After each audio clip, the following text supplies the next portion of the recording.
brought to you by VGuard, the product-based Sensodyne and Women.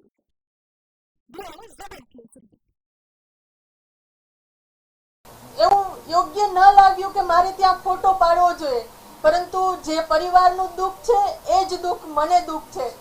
અને અમુક લોકો દ્વારા એવું ચલાવવામાં આવ્યું કે બેન રાજકોટમાં નથી, પરંતુ જ્યારથી આ ઘટના બની એના બીજા જ દિવસથી હું અહીંયા રાજકોટમાં છું અને મારાથી બનતી તમામ કાર્યવાહી અધિકારીઓ સાથે સંપર્કમાં છું. જ્યારે ડીએનએ ટેસ્ટ થયા, ડીએનએ ટેસ્ટ માટે પણ સતત ને સતત ગાંધીનગર અને કલેક્ટર સાથે ચર્ચા કરતી હતી. કેસરિયાથી મન જોગી થયું રે, દિલ ઝૂમે જુઓ મત મસ્ત થયું રે, કેસરિયાથી મન જોગી થયું રે. હર પળ મનાવો કેસરી તહેવાર. વિમલ, બોલો જવાન કેસરી.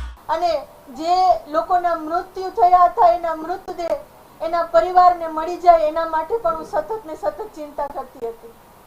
સમગ્ર ઘટના છે ખૂબ જ દુઃખદ ઘટના છે, પરંતુ આવા સમયે એવું પણ નામ સામે આવી રહ્યું છે કે ભારતીય જનતા પાર્ટીના કોઈ એક ધારાસભ્યએ ભલામણ એવી કરી હતી, ડિમોલેશન અટકી ગયું હતું. બેન, જો ભાનુબેનનું નામ હશે તો ભાનુબેન શું કરશે? હું જાહેર જીવન છોડી દઈશ. આવી દુર્ઘટનામાં કોઈ પણ ગુનેગાર હોય ને, કોઈ પણ ગુનેગાર એને છોડવા ન જોઈએ. અને સીટ એટલે તમે સમજી શકો છો કે સીટ શું કહેવાય.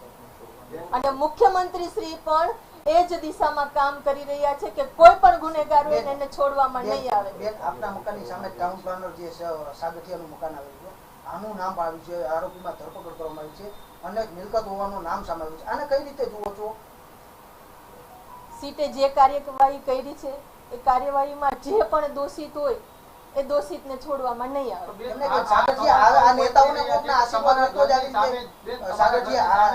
આ ટીપીઓ સાગઠિયાનું આટલું કારસ્તાન, આટલી મિલકતો સામે આવી, અને નેતાઓના કોઈક હાથ હોય તો જ ને. શું લાગે છે આપને, કોના હોઈ શકે? જે કોઈ ગુનેગારો સાથે સંકળાયેલા હશે સરકાર એને નહીં છોડે. સીટની રચના થઈ છે. સીટ એટલે ભાઈ તમે સમજી શકો છો કે સીટ એટલે શું. સતત તમે સીટની કાર્યવાહી જે થાય છે તમે આખો દિવસ મીડિયાને બતાવો છો, મીડિયાના માધ્યમથી લોકોને તમે જાણકારી આપો છો કે સીટની રચના થઈ છે. સીટના માધ્યમથી જે કાર્યવાહી થાય છે કોઈ પણ ગુનેગાર હશે એને છોડવામાં નહીં આવે. સીટ અત્યારે કાર્યવાહી કરે છે, પરંતુ એ તો દુર્ઘટના બાદની કાર્યવાહી છે. પરંતુ સવાલ એ છે તમારા ઘરની સામે જેનો આવડો મોટો બંગલો બને છે, તો આ તમારા ધ્યાનમાં હતું એમ સવાલ છે? ભાઈ, સીટમાં જે કાંઈ બાબતો આવશે એની સંપૂર્ણ કાર્યવાહી સરકાર અત્યારે કરવા માટે તૈયાર છે. ભાઈ, ઘરની સામે બંગલો બનતો હોય તો ખ્યાલ જ હોય ને. તો આ સાગઠિયાને કઈ રીતે જુઓ છો બેન? આ એમનું નામ આવ્યું છે, એમ નહીં. ખરેખર આમાં તપાસ થવી જોઈએ કે નેતાને એના ઉપર હાથ છે. કારણ કે તમે તો મંત્રી હમણાં બન્યા બેન, આવી રીતે વર્ષોથી ચાલતું આ 10 વર્ષથી ચાલતું આ શાસન એમનું કઈ રીતે જુઓ છો? આપણે તો નજરે જોયેલું.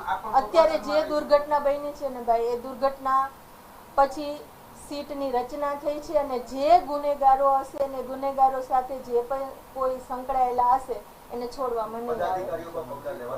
જે કોઈ સંકળાયેલા હશે બધાની સામે સરકાર કાર્યવાહી કરશે. બેન, જે રીતના વાત કરવામાં આવે, દર વખતે અધિકારીઓના નામ આવે, દર વખતે અધિકારીઓ ભ્રષ્ટ હોવાની વાતો કરે છે, નેતાઓ કોઈ નથી એવું લાગે છે આપને?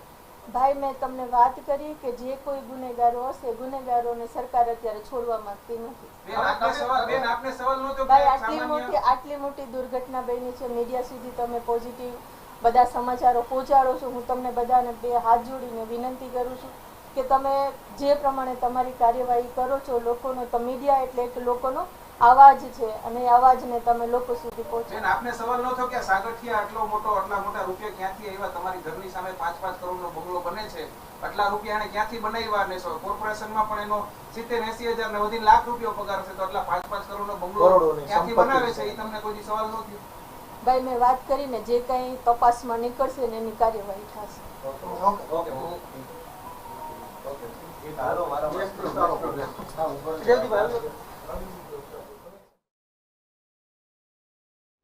તો ભાનુબેન, રાજકોટની ઘટના પર ભાવુક થયા. આ પ્રકારની ઘટનામાં કોઈને પણ છોડવામાં નહીં આવે તેવું જણાવ્યું. એસઆઈટીની તપાસમાં જે બાબતો આવશે તેના પર કાર્યવાહી પણ કરવામાં આવશે. તમામ અધિકારીઓ અને આરોપી પર કાર્યવાહી કરવામાં આવશે અને તેઓ જે ઘટના બની હતી તેનાથી ભાવુક થઈ ગયા.